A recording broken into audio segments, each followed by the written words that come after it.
રાજ્યના જે ખેડૂતો છે તેમના માટે સૌથી સળગતો અને મહત્વ એક પ્રશ્ન છે જમીન રીસર્વે, કેમ કે જમીન રીસર્વે જે પ્રકારે થઈ રહ્યો છે તેને લઈને ખેડૂતો સતત નારાજગી દર્શાવી રહ્યા છે અને અનેક વખતે કચેરીઓના ધક્કા ખાય છે, તેમ છતાં તેમના પ્રશ્નોનું નિરાકરણ ન આવતા સ્થાનિક ધારાસભ્યો હોય છે સત્તા પક્ષના, તેમને પણ તે રજૂઆત કરે છે અને તેમના પ્રશ્નનું નિરાકરણ કેવી રીતે આવે તેવા તે મુદ્દા પણ વારંવાર ઉઠાવે છે. અને આ મહેસૂલ વિભાગ છે, આ મહેસૂલ વિભાગમાં હવે એઆઈ આધારિત આ જમીન રીસર્વે છે તેનો એક પ્લાન તૈયાર કરવામાં આવ્યો છે અને જયંતિ રવિ જે પોતે એસીએસ છે તેમણે આ મામલે વિગતો આપી છે. સાથે મહેસૂલ વિભાગમાં કેવા કેવા પ્રકારની બજેટમાં જોગવાઈ છે તેને લઈને પણ વાત કરવી છે. વૈષ્ણવજન તો તેને કહીએ જે પીડ પરાઈ જાનાને રે. નમસ્કાર, આપ જોઈ રહ્યા છો નવજીવન ન્યૂઝ અને હું છું આપની સાથે તોફિક ગાંચી. આ રાજ્યનો કોઈ પણ વ્યક્તિને એક સામાન્ય કામ હોય તે સમયે તે મામલતદાર ઓફિસ જતો હોય છે, તાલુકા પંચાયત જતો હોય છે અને ઘણી વખત તેણે તેના કામ કરવા માટે તેના ચપ્પલ ઘસી નાખવા પડે. તેમ છતાં મહેસૂલ વિભાગના પરિપત્રો કે નીતિ નિયમોના કારણે તેમના પ્રશ્નો છે તેમનું યોગ્ય રીતે નિરાકરણ પણ નથી આવતું. અને સાથે આ રાજ્યના જે ખેડૂતો છે તેમનો સૌથી મહત્વનો અને પ્રાણ પ્રશ્ન છે જમીન રીસર્વે, કેમ કે પેપર પર તેમના સર્વે નંબર છે, ખાતા નંબર અલગ હોય છે અને જ્યારે આ રીસર્વેની માપણી થતી હોય છે તેમાં તેમના આખા સર્વે નંબર અને ખાતા નંબર બદલાઈ જાય છે અને આવી સ્થિતિમાં વિવાદો વધતા હોય છે અને તેમના પ્રશ્નો છે તે પડતર રહેતા હોય છે. તેમના ધારાસભ્યોને પણ તે વારંવાર રજૂઆત કરતા હોય છે. તેમ છતાં આજે પણ આ રાજ્યમાં એવા અનેક ગામોની આ જમીન છે તેમાં રીસર્વેનો પ્રશ્ન છે. સાથે આ મહેસૂલ વિભાગના કોઈ કામ અર્થે કોઈ વ્યક્તિ જાય છે તે સમયે ભ્રષ્ટાચારનો પણ એક મોટો પ્રશ્ન છે અને વર્તમાન સમયમાં મહેસૂલ વિભાગમાં ઘણી બધી બાબતો છે તે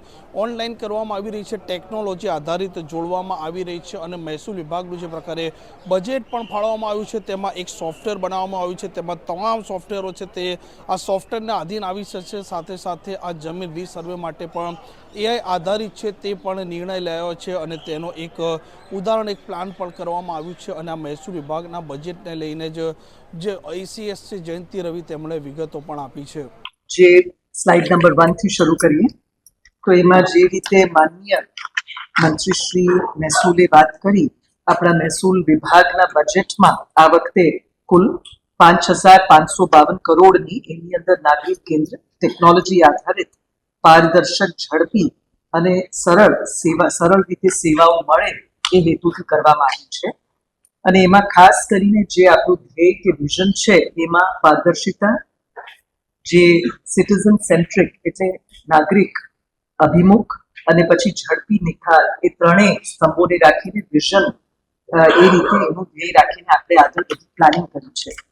બજેટ માટે નેક્સ્ટ જે જોગવાઈઓ છે જે વાત કરી એ રીતે આપણે વિવિધ આઈટી, નેક્સ્ટ સ્લાઇડ પ્લીઝ, જે રીતે વાત કરી કે અલગ અલગ આઈટીના હાર્ડવેર અને સોફ્ટવેર માટે 56 કરોડની જોગવાઈ, પછી જમીન સંપાદન માટે પણ લગભગ 14 કરોડની બજેટની જોગવાઈ કરી છે. પછી જે આપણી કલેક્ટર કચેરીઓ છે એની કામગીરી માટે 1048 કરોડની જોગવાઈ અને એ જ રીતે જે સ્ટેમ્પ ડ્યુટીના હિસ્સાની જે પંચાયતોને આપવાની છે એના માટે 700 કરોડની જોગવાઈ કરવામાં આવી છે. 5 જે મહત્વની સબ રજિસ્ટ્રાર કચેરીઓ છે એને મોડેલ બનાવવા માટે 3.5 કરોડની પણ જોગવાઈ કરવામાં આવી છે. અને મુખ્ય જોગવાઈઓ હવે જોઈએ નેક્સ્ટ સ્લાઇડ. તો આપણે જે એસડીઆરએફ જે આપત્તિમાં જે રિલીફ માટેની જે વ્યવસ્થા તંત્ર છે એમાં 1,716 કરોડની જોગવાઈ કરવામાં આવી છે. પછી જેને એસડીએમએફ એટલે જે રાહતમાં મિટિગેશન, જોખમો ઘટાડવા માટેની જે પ્રયોજના છે એમાં 429 કરોડની જોગવાઈ કરી છે. સ્ટેમ્પ અને નોંધણી તંત્ર માટે 150 કરોડ અને જમીન દફતર ખાતાની કામગીરી માટે 243 કરોડની જોગવાઈ કરી છે. હવે જે નવી બાબતો છે એક એક કરીને ફટાફટ જોઈ લઈએ. તો મહેસૂલ વિભાગોના નવા, એમની જે કચેરીઓ છે એના નવા બાંધકામ કચેરીઓનું નવીનીકરણ અને ફર્નિચર માટે 92 કરોડનું આપણે પ્રાવધાન કર્યું છે. પછી 166 કરોડની પ્રાવધાન આપણે કરી છે મહેસૂલી અધિકારીઓ અને કર્મચારીઓ માટે ક્વાર્ટર્સના બાંધકામ માટે. 43 કરોડ છે આઈટી, ઇન્ફોર્મેશન ટેકનોલોજીના હાર્ડવેર, સોફ્ટવેર, અલગ અલગ પ્રકલ્પો માટે. 22 કરોડ આપણે અલગ અલગ જે જમીન દફતર નિરીક્ષકોથી માંડીને સિનિયર સર્વેયર એવા બધા અલગ અલગ માનવ બળ માટે પણ આપણે વિસ્તરણ કર્યું છે. 12 કરોડ જે અલગ અલગ સંવર્ગની નવી જગ્યાઓ કલેક્ટર કચેરીમાં ઊભી કરવા માટે પણ આપણે એની જોગવાઈ કરી છે. મહેસૂલી કર્મચારીઓની તાલીમ ક્ષમતા નિર્માણ કેપેસિટી બિલ્ડિંગ માટે પણ તેમજ નવા વાહનો માટે પણ 15 કરોડ જેટલી જોગવાઈ.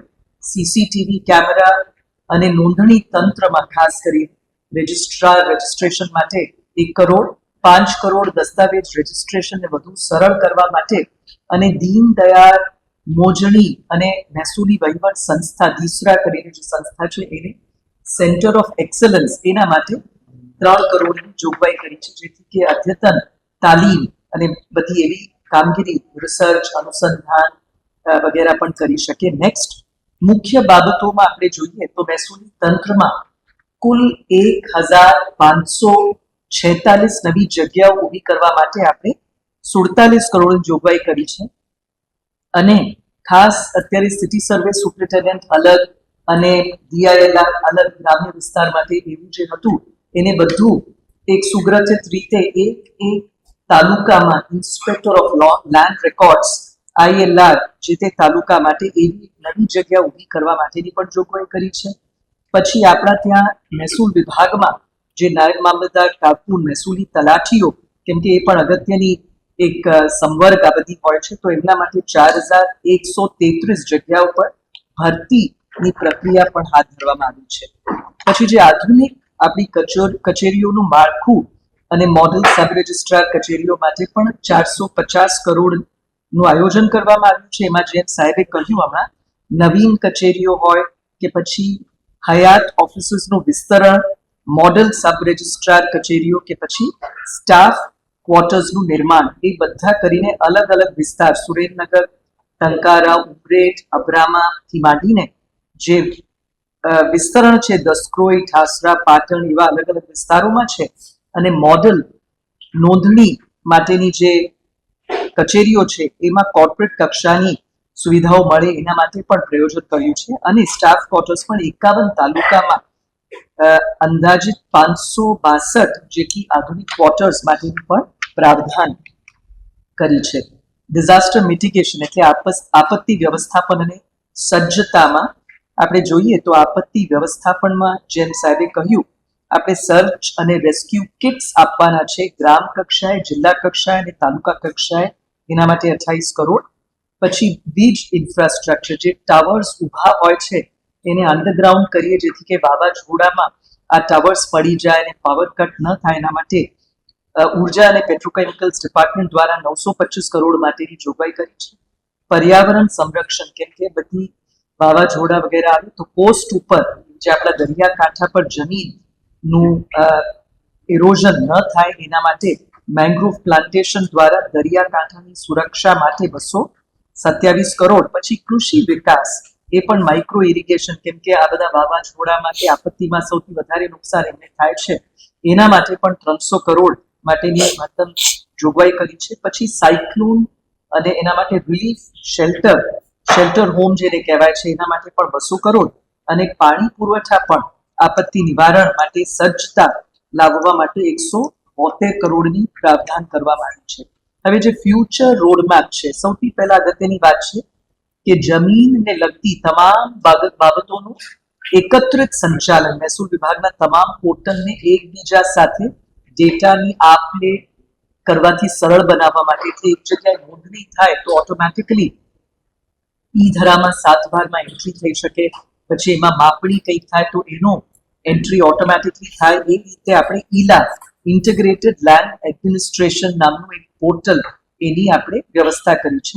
ઈસરો પાસેથી આપણે ખૂબ અગત્યની એક કામગીરી કરી છે કે સેટેલાઇટ ડેટાનો મહત્તમ ઉપયોગ કરીને આર્ટિફિશિયલ ઇન્ટેલિજન્સનો પણ ઉપયોગ કરીને અમારા જે મહેસૂલી તંત્રમાં આરઓ ડાયરી છે એની અંદર પણ આને જોડવામાં આવ્યું છે.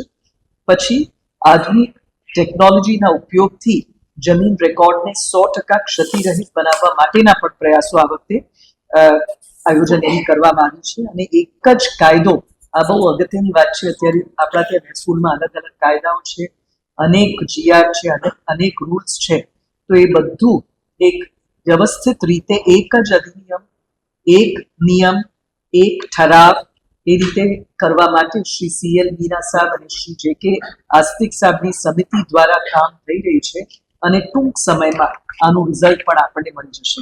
આમ હવે જોઈએ જે પ્રકારે અત્યારે વિધાનસભાનું સત્ર પણ ચાલી રહ્યું છે, મહેસૂલ વિભાગનો પણ આ પ્રશ્ન છે અને રાજ્યના અનેક ખેડૂતો તેમનો આ રીસર્વેનો જે પ્રશ્ન છે તેનું ક્યારે નિરાકરણ આવે છે. તોફિક ગાંચી, નવજીવન ન્યૂઝ, ગાંધીનગર.